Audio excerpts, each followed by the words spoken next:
The divorce papers felt heavier than they looked.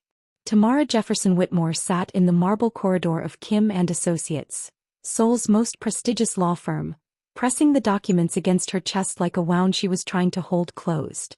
23 years old. No degree. No savings. No plan. Just a prenuptial agreement she had signed with a trembling, love-drunk hand 18 months ago, and a husband who had replaced her with his secretary without the decency to even feel guilty about it. "You'll get nothing," his lawyer had said, sliding the papers across the table with a smile that didn't try very hard to hide itself. And he was right. She stood up before the tears could fall in front of them. She would not give Daniel Whitmore that. She made it 17 steps down the hallway, she counted because counting kept her from screaming, before she collided hard into a wall of dark wool and quiet authority. Files scattered. Her bag hit the floor. And when she looked up, blinking, she found a man looking down at her with dark, unreadable eyes, not with the irritation she expected, but with something that looked almost like recognition, as if he'd been waiting for something to interrupt his afternoon and had decided in an instant that she would do. "Are you hurt?" he asked in Korean, then switched to perfect English the moment he read her expression. She wanted to say no. She wanted to be the kind of woman who could say no and mean it. Instead, to her absolute horror, Tamara Jefferson burst into tears in front of a complete stranger in the hallway of the firm that had just helped her husband rob her of everything. She didn't know his name yet. She didn't know that the firm belonged to his family. She didn't know that Daniel Whitmore had just made the most expensive mistake of his life. Tamara had arrived in Seoul 2 years ago as Daniel Whitmore's bride, trailing behind his ambition like a footnote. She had been 21 then, dazzled by his suits and his accent and his easy confidence, the kind of man who made a room turn when he entered it.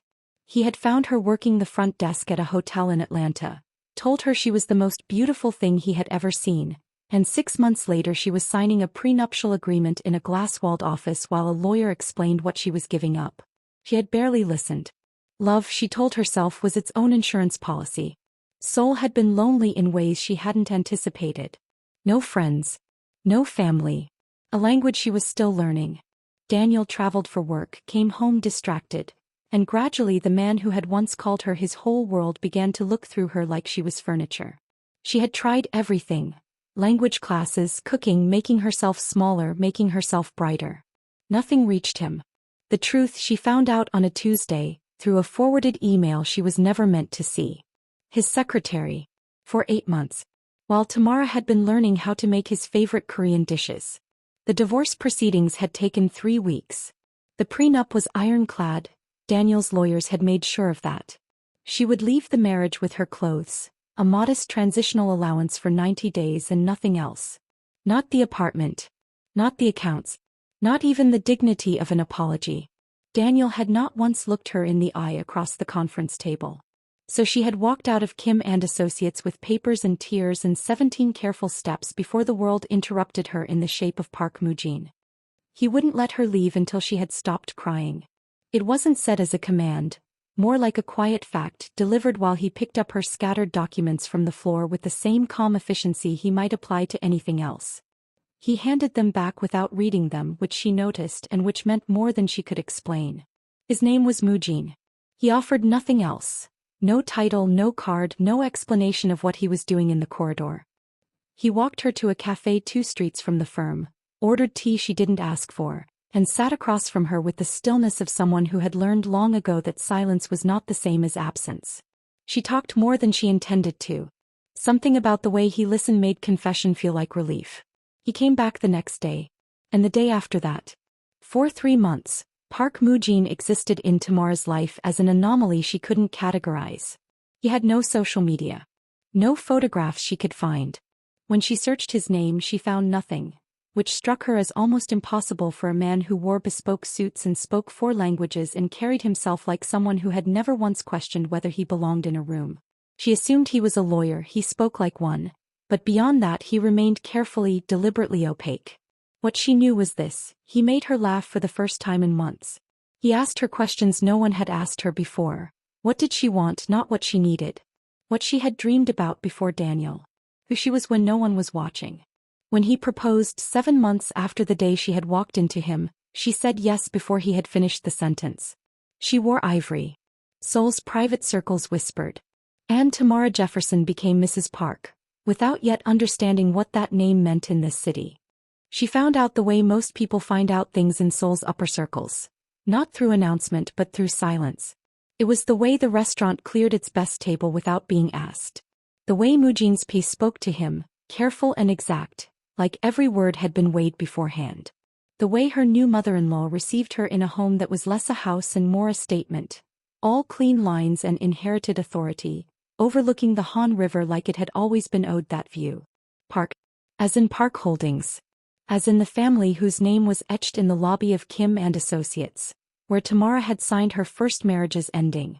As in the youngest of three brothers, the one who had spent a decade working in the firm's litigation division under his own merit, refusing the chairman title his father had offered him twice, because Moojin Park had never wanted anything handed to him that he hadn't first earned. Tamara sat with this knowledge for a week before she said anything. When she finally did, "You own the firm," he looked at her steadily and said, "My family does. I chose to work in it." "Daniel works there," she said. Pause. The quietest, most deliberate pause she had ever witnessed. "I know," said Moojin. He had known since the third day they met. He had pulled the file not out of jealousy but habit. He reviewed every active case that crossed his corridor. He had read the prenup. He had read Daniel Whitmore's employment contract, his performance reviews, his billable hours.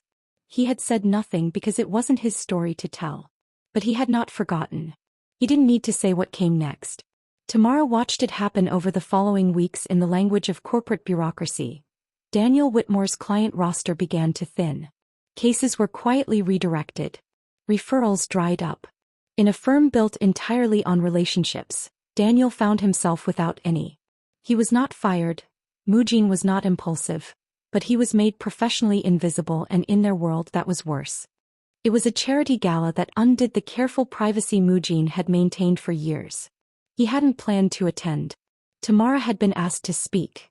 A foundation supporting African women in the diaspora had invited her after she had quietly begun funding them, using money that was now, for the first time in her life, genuinely hers.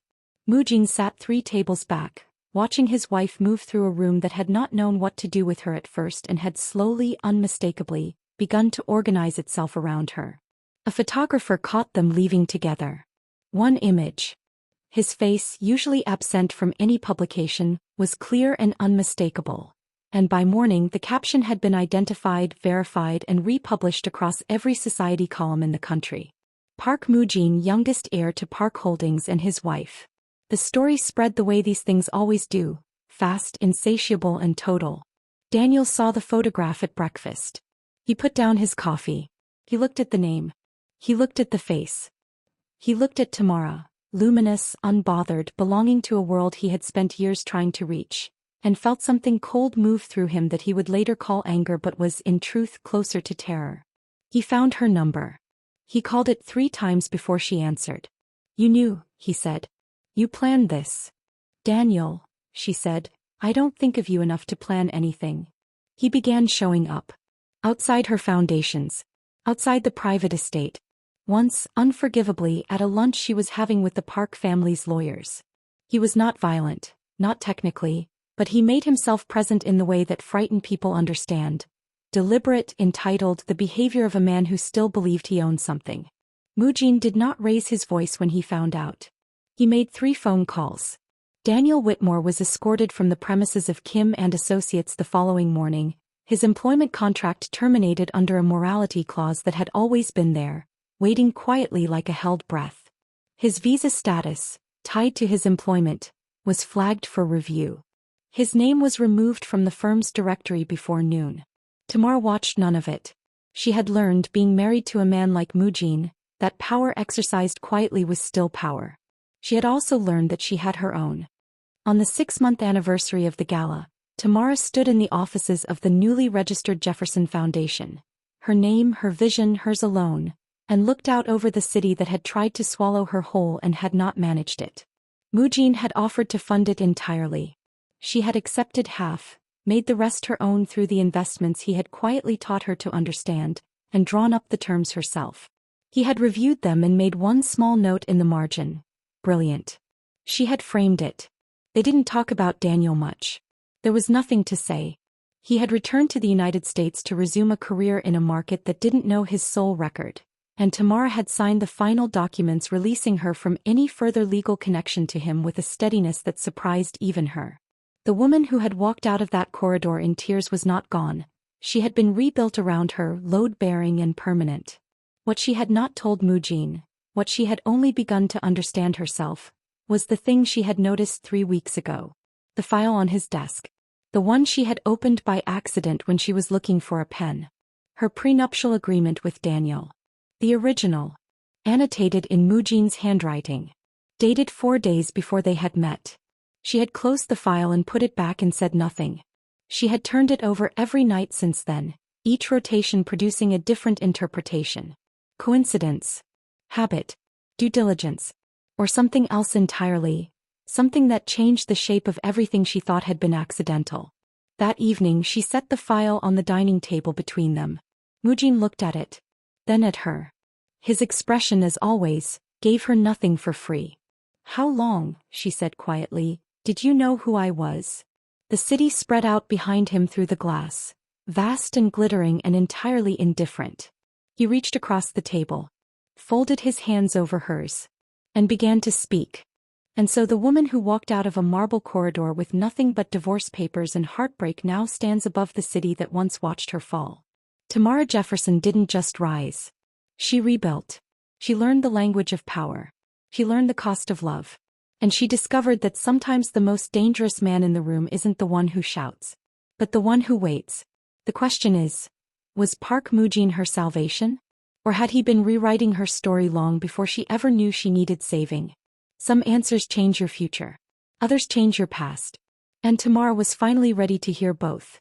If you enjoyed this story of betrayal, power, and quiet revenge, don't forget to like this video. It helps more than you know. And subscribe to the channel for more unforgettable stories where heartbreak turns into dominance and love comes with consequences. Turn on your notifications so you never miss the next chapter. Because in this world, the woman left with nothing is often the one who walks away with everything. I'll see you in the next story.